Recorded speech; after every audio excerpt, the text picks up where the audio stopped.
Queridos irmãos, a Rio chegou em Aldeia. Agora sim, é oficial. Nós podemos celebrar daqui para frente, todos os domingos, às 5:30 da tarde, nós estaremos aqui. E se você quer saber, nós vamos pregar sempre as mesmas mensagens. Então nós vamos continuar tendo o mesmo DNA, a mesma comunidade, em 2 lugares, a mesma família, em 2 casas. E eu quero muito incentivar você para que você possa convidar pessoas, especialmente as que moram mais próximo, e que elas venham congregar conosco aqui. Nós precisamos muito de ajuda, precisamos também cuidar daqueles que Deus já separou para que cuidássemos. Eu estava pensando essa semana, numa viagem que eu fiz alguns anos atrás. Deus me deu o privilégio de fazer uma pesquisa na Europa. E eu fui por alguns países e a pesquisa consistia no seguinte: por que algumas igrejas estão fechando e por que outras igrejas estão crescendo, apesar do contexto de esfriamento espiritual na Europa. E eu fui em algumas igrejas históricas, que estavam virando teatro, algumas virando boate.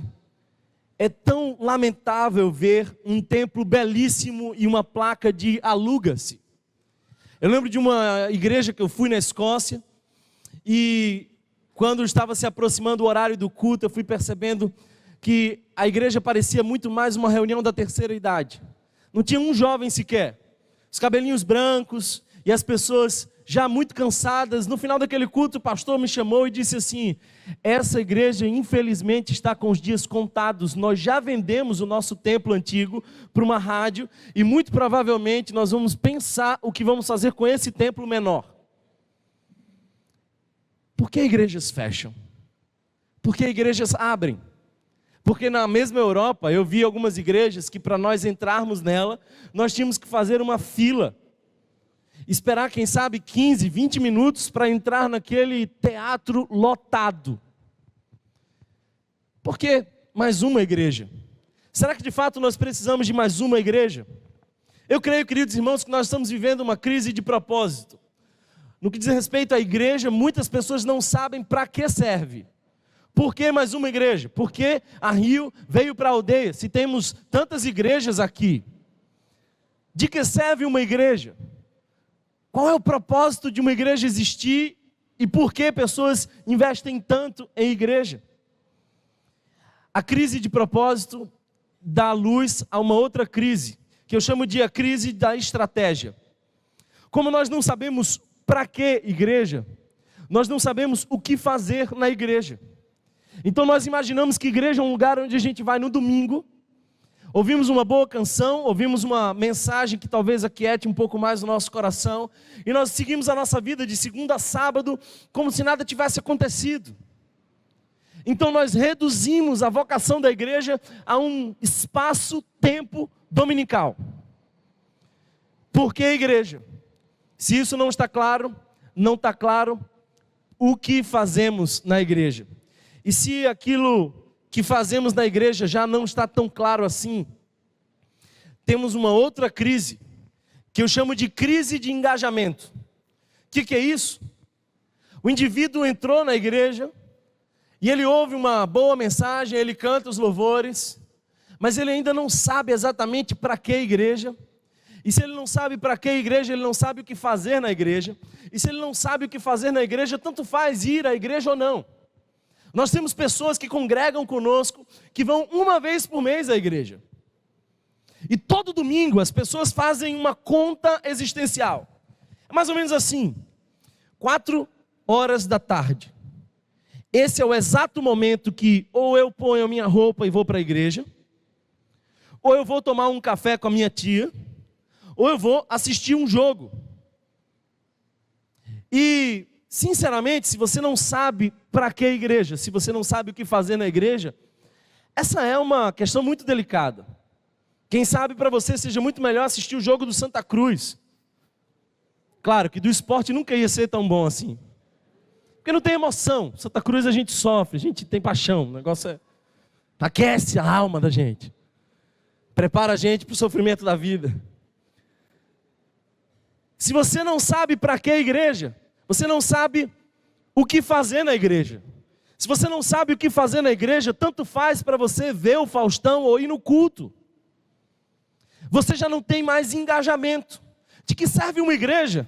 Porque nós estamos iniciando uma nova comunidade aqui. O texto que eu quero ler com vocês é um texto que tomou o meu coração. E eu espero que o Espírito Santo fale com você, tanto quanto falou comigo nesses últimos dias. 2 Coríntios, capítulo 5. Nós vamos a 2 Coríntios, capítulo 5. E eu passo a ler do verso 14 em diante. Verso 14 em diante da segunda carta aos Coríntios. Capítulo 5, verso 14 em diante, que diz assim: pois o amor de Cristo nos constrange, porque estamos convencidos de que um morreu por todos, logo todos morreram. E ele morreu por todos para que aqueles que vivem já não vivam mais para si mesmos, mas para aquele que por eles morreu e ressuscitou. De modo que de agora em diante, a ninguém mais consideramos do ponto de vista humano. Ainda que antes tenhamos considerado Cristo dessa forma, agora já não o consideramos assim. Portanto, se alguém está em Cristo, é nova criação. As coisas antigas já passaram, eis que surgiram coisas novas. Tudo isso provém de Deus, que nos reconciliou consigo por meio de Cristo e nos deu o ministério da reconciliação. Ou seja, que Deus em Cristo estava reconciliando consigo o mundo, não levando em conta os pecados dos homens, e nos confiou a mensagem da reconciliação.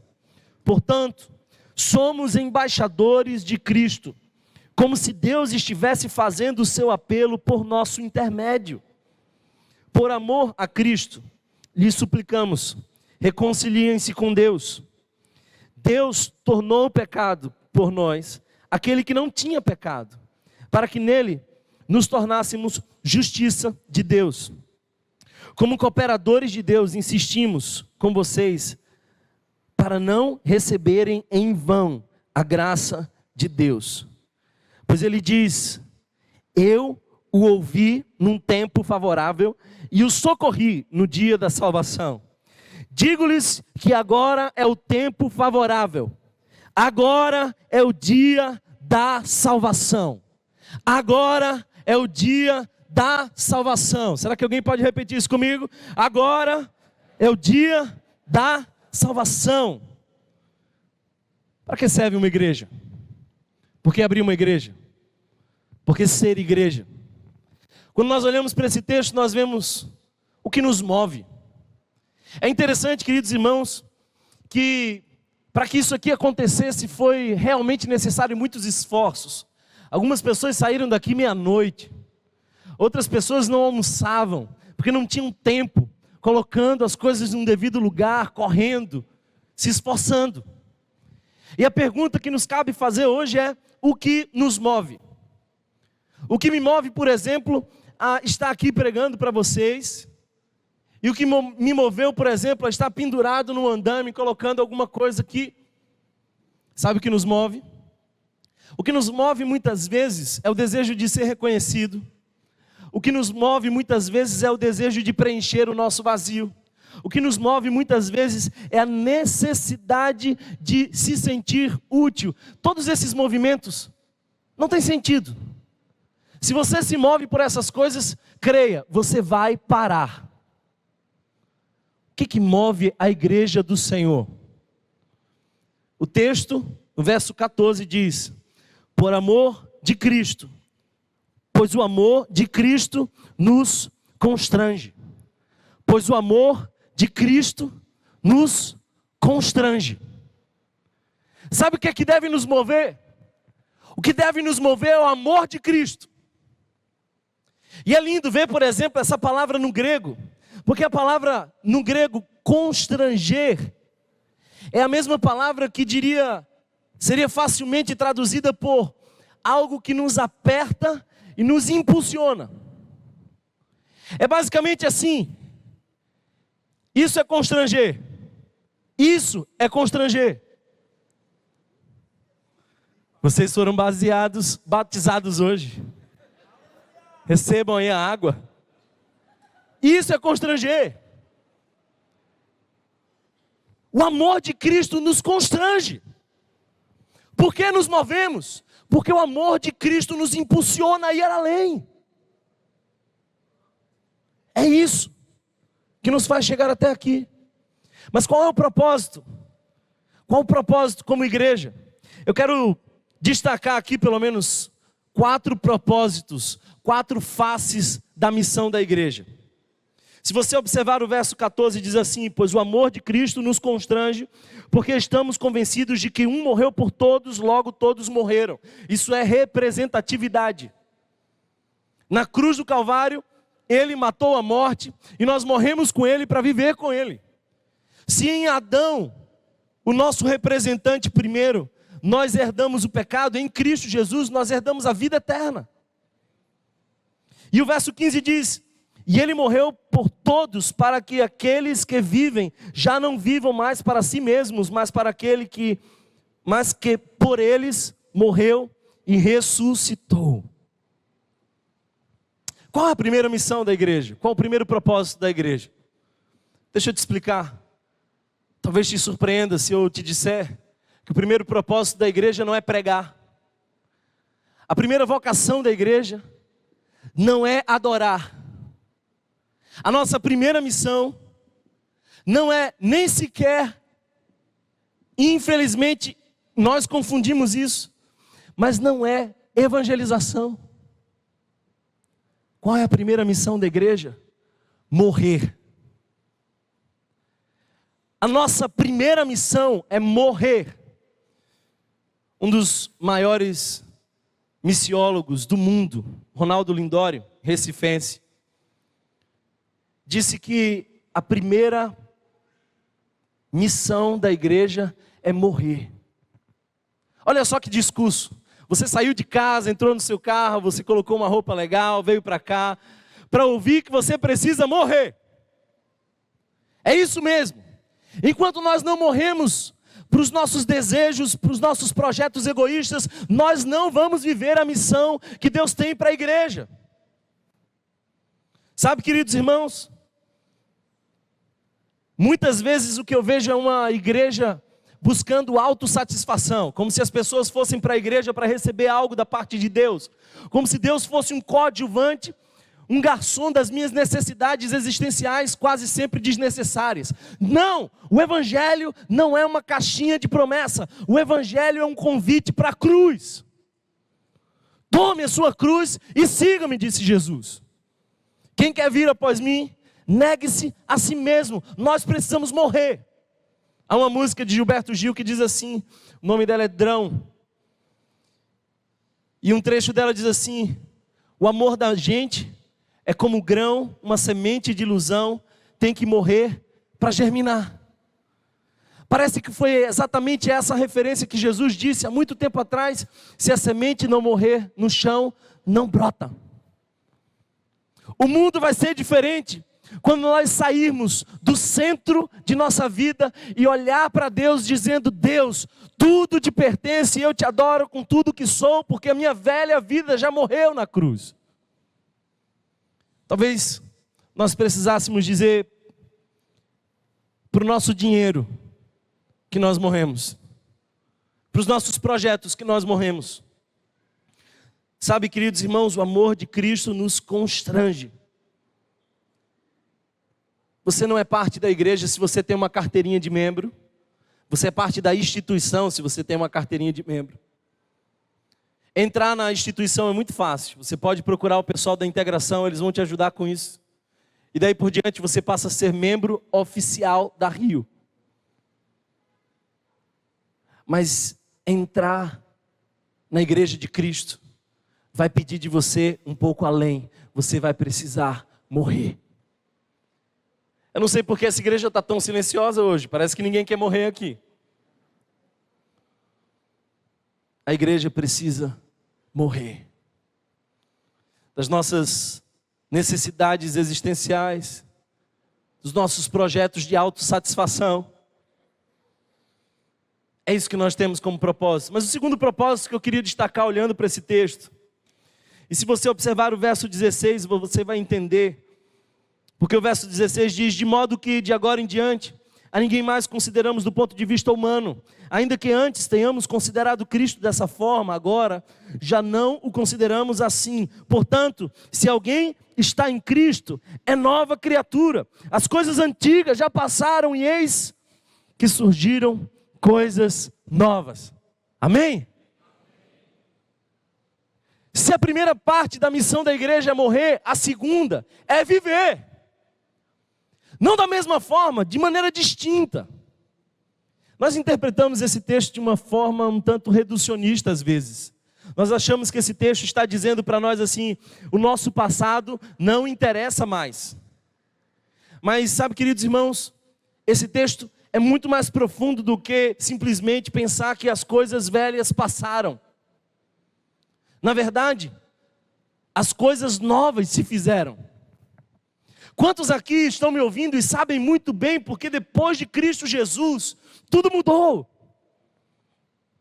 Eu conheci uma pessoa nessa igreja que disse assim: olha, eu era um grande prostituto. E os testemunhos dessa pessoa chegaram a mim voluntariamente, de pessoas que nem conheciam Jesus e disseram assim: você não sabe quem era esse cara? Esse cara tem história para contar. Mas sabe, ele encontrou Jesus. E daí para frente tudo mudou.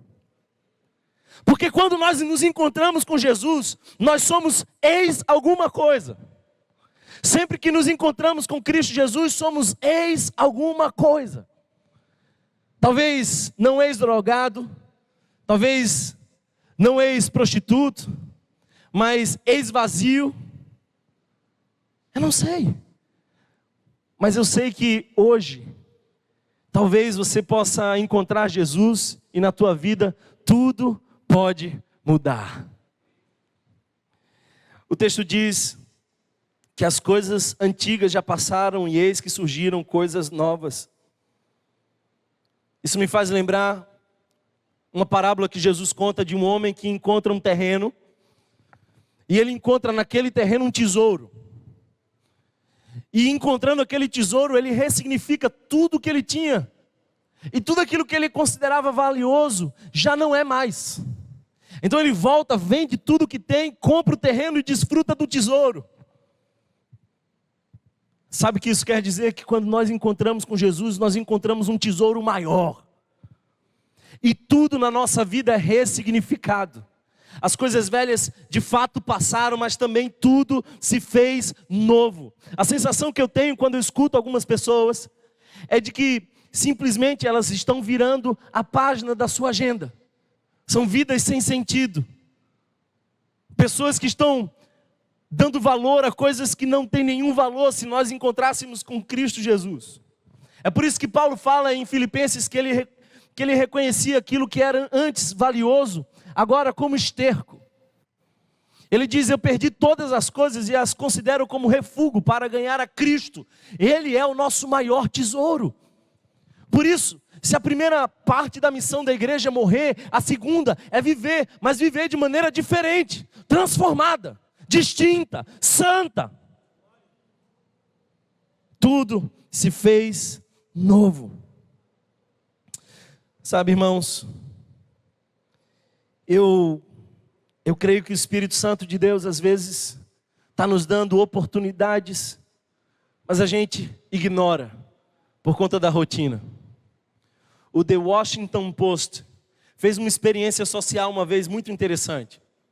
Ele levou para a capital americana um dos maiores violinistas do mundo. E deu na mão desse violinista o violino mais caro do mundo. 300 anos de madeira envelhecida, o timbre perfeito. E colocou esse cara numa estação de metrô da capital americana. E por ali passaram 1000 pessoas que ignoraram aquele belíssimo som e uma execução perfeita de um grande músico. Só 7 pessoas pararam para ouvir aquela bela canção. Sabe o que isso quer dizer? É de que por muitas vezes o mundo tem passado pela oportunidade de encontrar a beleza da melodia da graça, mas tem ignorado. E nós precisamos despertar esse mundo para reconhecer Jesus. Qual é a missão da igreja? A missão da igreja é viver de maneira distinta e sinalizar o reino de Deus na terra. É por isso que eu creio que a igreja é a maior agência transformadora do mundo. O propósito da igreja é ser viva espiritualmente, é ressignificar as coisas e olhar de maneira espiritual para elas. Mas o terceiro propósito para a igreja, eu quero que você continue no texto, verso 18 vai dizer qual o terceiro propósito. O texto diz assim: tudo isso provém de Deus, que nos reconciliou consigo mesmo por meio de Cristo e nos deu o ministério da reconciliação. Ou seja, que Deus em Cristo estava reconciliando consigo o mundo, não levando em conta os pecados dos homens, e nos confiou a mensagem da reconciliação. Eu gosto da palavra que aparece aqui, ministério, ou talvez em algumas versões, ministro. Mas a palavra ministro tomou conotações muito belíssimas entre nós. Parece que falar assim, ministro, é um negócio chique.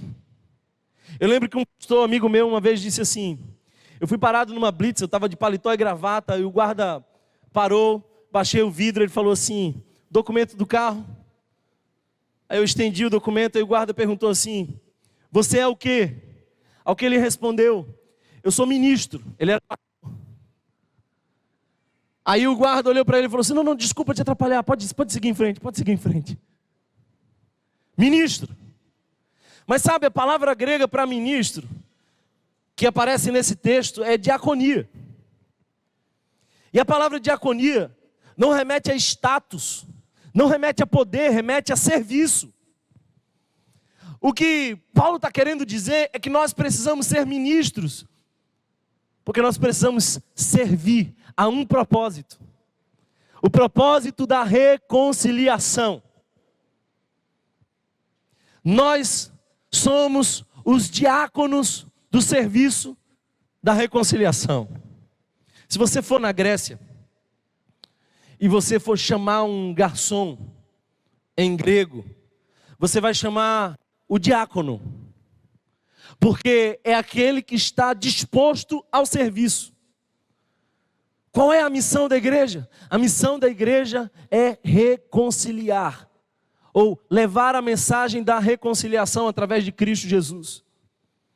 Sabe, queridos irmãos, ontem nós estávamos aqui colocando a iluminação e fazendo outras coisas, e eu ouvi um barulho, alguém disse assim, olha, está tendo uma briga lá fora. E nós saímos correndo e de fato estava tendo uma briga de família lá fora. E havia uma criança da idade do meu filho. E uma das mulheres pegou para proteger a criança e trouxe a criança, colocou ela aqui dentro. E a criança agarrou no dedo do nosso irmão Sinésios e apertava. E ele falou assim, olha só como essa criança está apertando o meu dedo. E eu baixei, olhei nos olhos dela e falei assim, fica tranquila, nós estamos aqui. Na hora que eu falei isso, os olhos daquela criança marejaram, ela tremia. E eu disse, é para isso que a igreja existe. É para dizer aos que sofrem, nós estamos aqui. É para isso que nós estamos chegando em aldeia, para dizer aos aflitos, para dizer aos perturbados, para dizer aos depressivos, para dizer àqueles que não conhecem Jesus, para dizer aos vazios, nós chegamos para sinalizar o reino de Deus. Nós chegamos para dizer que em Cristo, Deus se reconciliou com o mundo. Por isso os aflitos podem pegar na mão do Senhor e apertar bem forte, com confiança e dizer, eu não estou sozinho. Nós somos os ministros da reconciliação. E essa é uma reconciliação integral. Nós não apenas queremos reconciliar pessoas do ponto de vista espiritual, nós queremos reconciliar pessoas umas com as outras. Queremos reconciliar a cultura do ponto de vista da redenção. Ah, queridos irmãos, quem dera hoje, daqui homens e mulheres dissessem, eu quero ser um ministro da reconciliação. Não há nada mais especial, do que sentir que você está vivendo o propósito de Deus. E ninguém vive o propósito de Deus como igreja se não está em serviço para a reconciliação. Sabe por quê? Que nesse exato momento, enquanto você está sentado, existem pessoas cuidando das crianças, ou porque existem pessoas cuidando dos nossos carros, ou existem pessoas por trás dos bastidores. Sabem por quê? Porque eles entendem que qualquer que seja o serviço, é um só propósito: ministros da reconciliação. A expectativa é que hoje alguém possa ser tocado pelo Espírito Santo de Deus e entenda que Cristo Jesus finalizou as batalhas da nossa alma. Irmãos, se nós fomos chamados a morrer, se nós fomos chamados a viver de maneira distinta, se nós fomos chamados a servir, a trabalhar, se nós somos chamados a ser igreja aqui, nós precisamos entender a última face dessa missão. O texto continua no verso 20. O texto diz assim: portanto, somos embaixadores de Cristo, como se Deus estivesse fazendo o seu apelo por nosso intermédio. Olha que coisa linda. Como se Deus estivesse fazendo o seu apelo por nosso intermédio. É o Deus todo-poderoso e eterno, o transcendente. O que Calbart iria dizer é o totalmente outro. Mas ele usa a gente. Como se Deus estivesse fazendo o seu apelo através de nós. Porque nós somos embaixadores. Verso 21, Deus diz: Deus tornou o pecado por nós, aquele que não tinha pecado, para que nele nós tornássemos justiça de Deus. A primeira missão, morrer. A segunda face da missão, viver. A terceira face da missão, servir. Mas a quarta face da missão é representar. Nós somos embaixadores de Deus. Por que a Igreja Rio está vindo para a aldeia? Porque nós queremos cumprir a missão de Deus aqui também. E Tim Keller diz que existem 3 formas de você estar em outro país. A primeira delas é como turista. Você como turista, com uma câmera, você quer a experiência, mas você não quer nenhum compromisso. Você não tem nenhum tipo de envolvimento ou contribuição a dar. Você simplesmente vai, vive a experiência e vai embora. E viagem como turista, se você demora mais um pouquinho, você fica louco para voltar para casa. Porque você não tem nenhum vínculo com aquele lugar. A segunda forma de se estar em uma nação é não como turista, mas como imigrante. E os imigrantes são aqueles que querem estar no lugar e querem ser do lugar. Eles estão buscando quase sempre a nacionalização. Eles vão sofrendo um processo de aculturamento. Eles vão parecendo cada vez mais com aquele lugar. Mas a terceira forma de se estar num país estrangeiro é ser embaixador. Sabe, é interessante que o embaixador, ele representa. Ele faz conexões, ele se envolve. Mas sem perder de vista os interesses da nação que ele representa. Nós somos embaixadores porque nós estamos na terra, mas não somos da terra. Nós representamos os interesses do reino de Deus. Nós precisamos sinalizar aqui em aldeia aquilo que Deus espera de nós no projeto da redenção. Eu gosto de pensar em Daniel. Mudaram o nome de Daniel. Daniel teve que aprender uma outra língua. Daniel teve que se envolver nos serviços da Babilônia. Mas Daniel não esqueceu do seu Deus, da sua fé, da sua missão. E por isso foi distinto no lugar onde ele estava. Nós somos chamados a ser embaixadores. Nós somos chamados a representar o reino de Deus. Eu estava pensando em fazer uma placa. E a placa que eu pensei em fazer nem era Igreja Rio.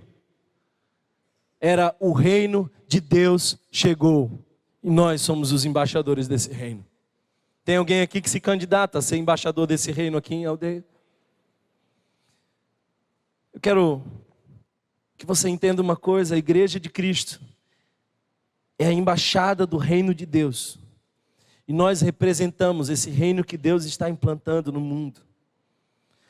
O verso 1 do capítulo 6 diz assim: como cooperadores de Deus. Olha só quem nós somos. Nós somos cooperadores de Deus. Que privilégio! Se você me perguntar se eu estou cansado, eu vou te dizer que eu estou cansado.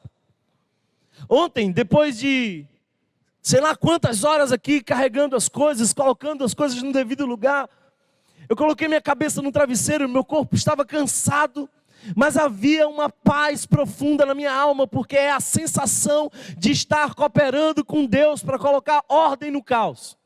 É a sensação de dizer, eu estou trabalhando em parceria com Deus, na missão de Deus de redimir a história. Você sabe do que eu estou falando? Você já experimentou dizer para si mesmo, hoje você cooperou com a missão de Deus de redimir aquilo que o pecado afetou. Qualquer que seja o serviço, cooperadores de Deus, é isso que nós somos. Quando nós olhamos para esse texto, nós vemos que Deus nos dá alguns status. O primeiro deles, nós somos nova criatura. Nova criatura. O segundo, é que nós somos ministros, servos. O terceiro status que nós recebemos é embaixadores. Nós representamos um reino muito maior e um Deus todo-poderoso. Quer ouvir uma coisa? A igreja é a agência mais poderosa da terra. Com todas as falhas, ainda é e sempre será o povo mais poderoso da terra. Não porque é forte em si mesmo, mas porque representa o Rei Jesus. Preparem-se, grandes coisas estão por vir. Não porque nós somos bons, mas porque o Espírito Santo de Deus está nesse lugar. O texto continua dizendo assim: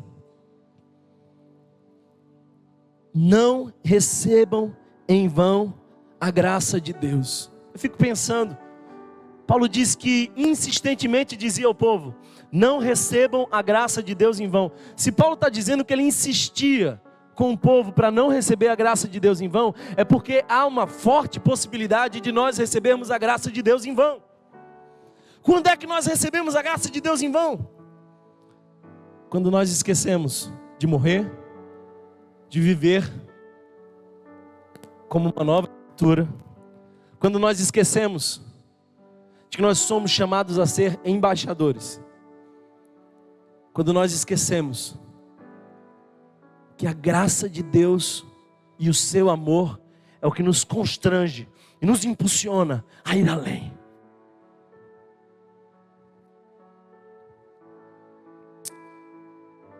Verso 2 do capítulo 6 diz, pois ele diz, eu ouvi no tempo favorável, e o socorri no dia da salvação. Digo que agora é o tempo favorável, agora é o dia da salvação. Agora é o dia da salvação.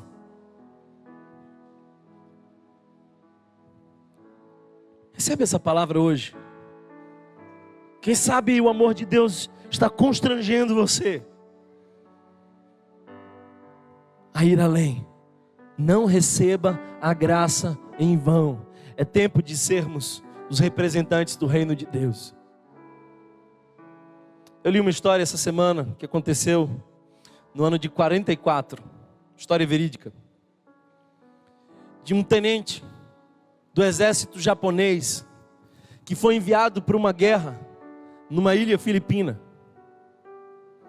E aquele japonês recebeu a seguinte ordem: não pare de lutar até segunda ordem. E ele entrou naquela batalha, se afastou da tropa, se escondeu em algumas cavernas, passou a viver nas florestas, e o tempo foi passando. O problema é que depois de ser enviado, 3 meses depois, a guerra acabou. A guerra acabou. E ele continuou.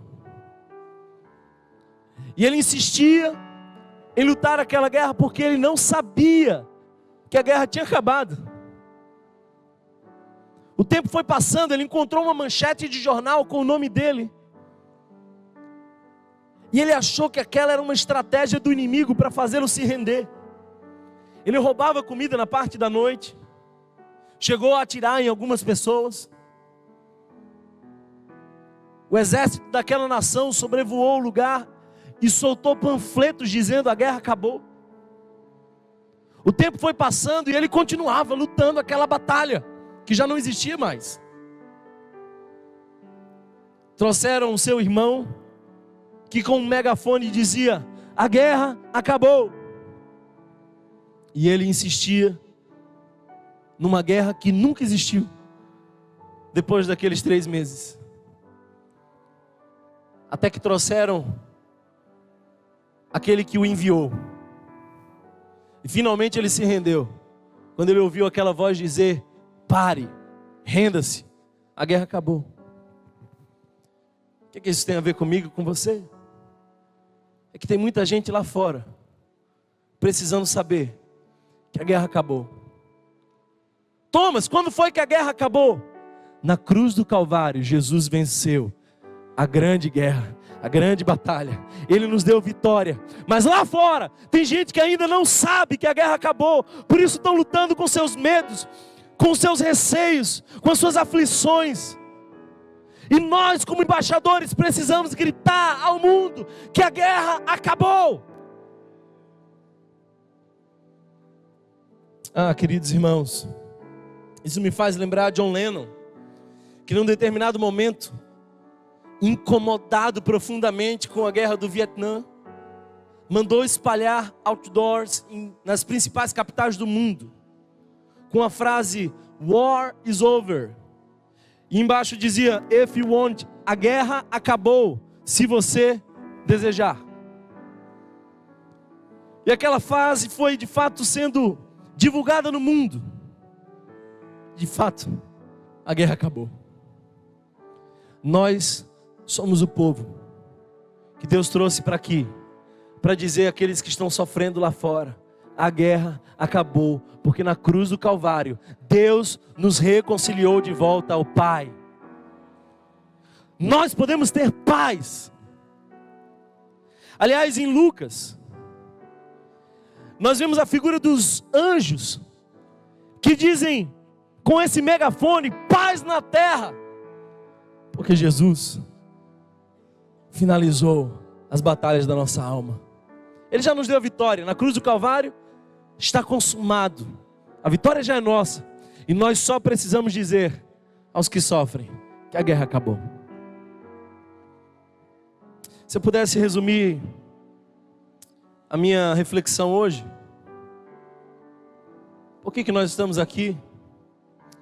Para dizer para pessoas que a guerra acabou,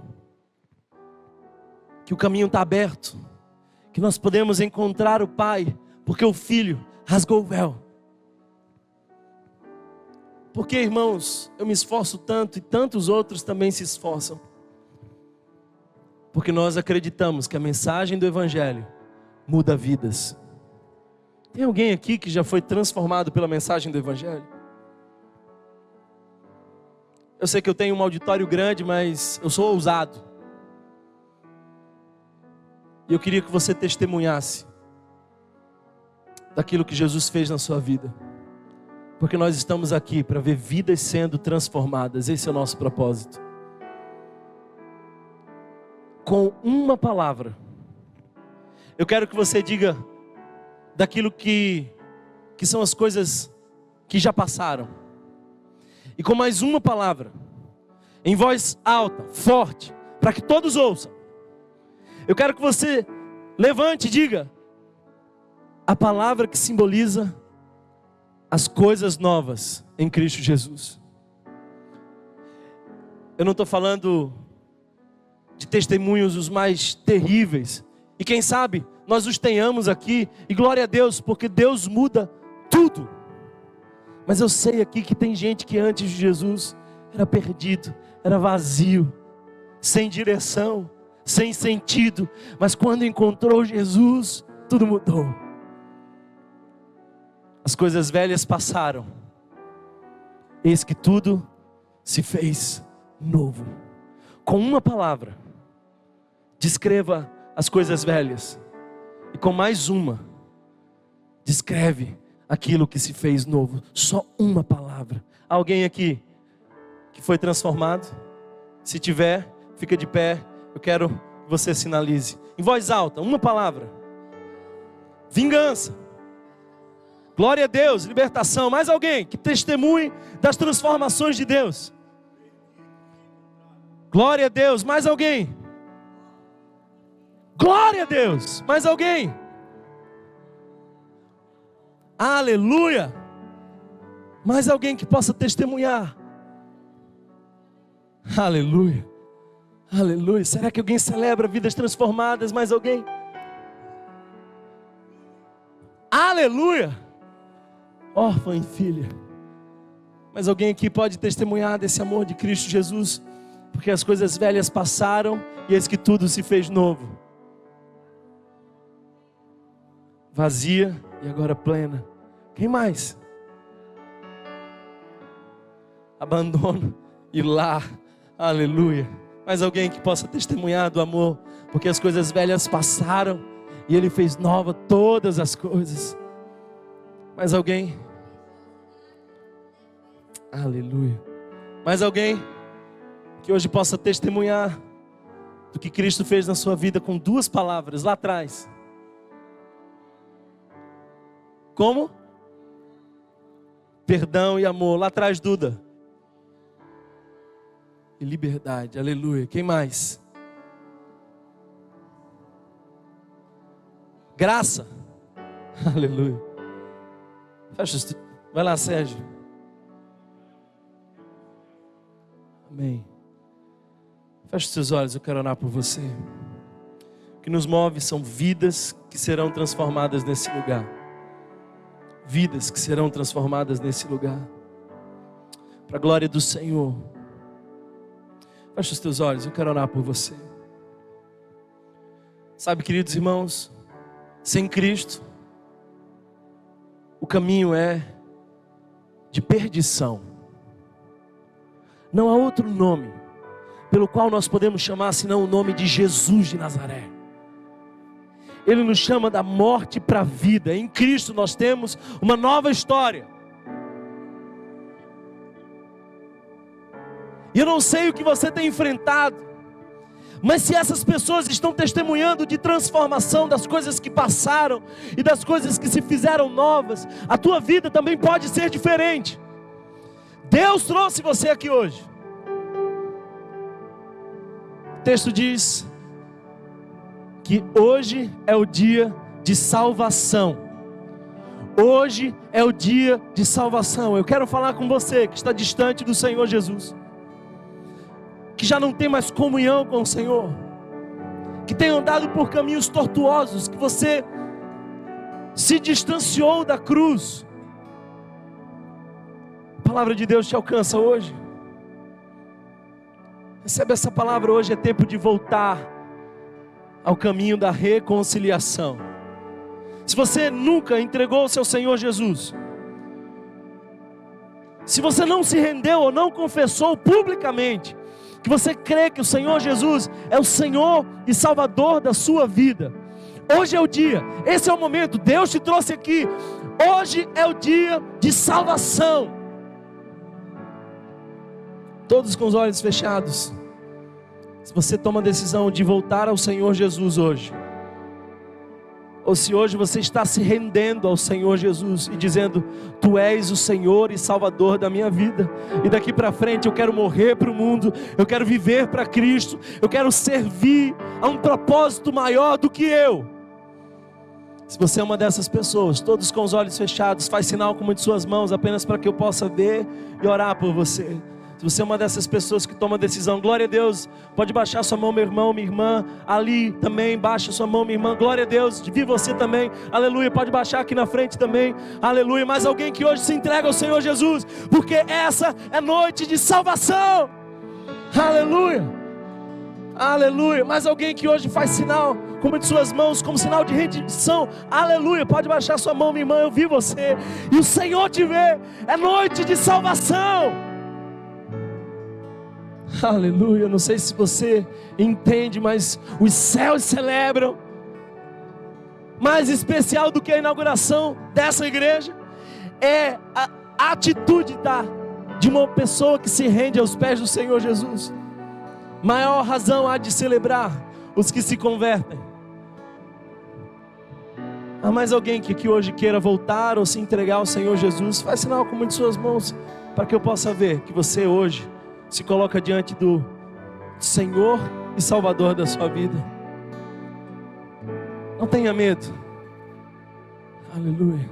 Se você tomou essa decisão, eu quero que você ore comigo e diga assim: Jesus, eu reconheço que Tu és o meu Senhor e Salvador. Eu quero morrer para o mundo, morrer para as minhas vontades egoístas, morrer para os meus projetos de autossatisfação. E eu quero viver para glorificar o Teu nome. Senhor Jesus, cobre-me com Teu sangue. Senhor Jesus, escreve o meu nome no livro da vida. Me enche com a Tua paz. Muda a minha história. Preenche o vazio da minha alma. E me usa como um Teu embaixador, para a glória do Teu nome. Amém. Fica de pé. Quero orar com você e celebrar com você essa noite. Nós vamos cantar esse refrão, porque que nome poderoso é o nome do Senhor Jesus.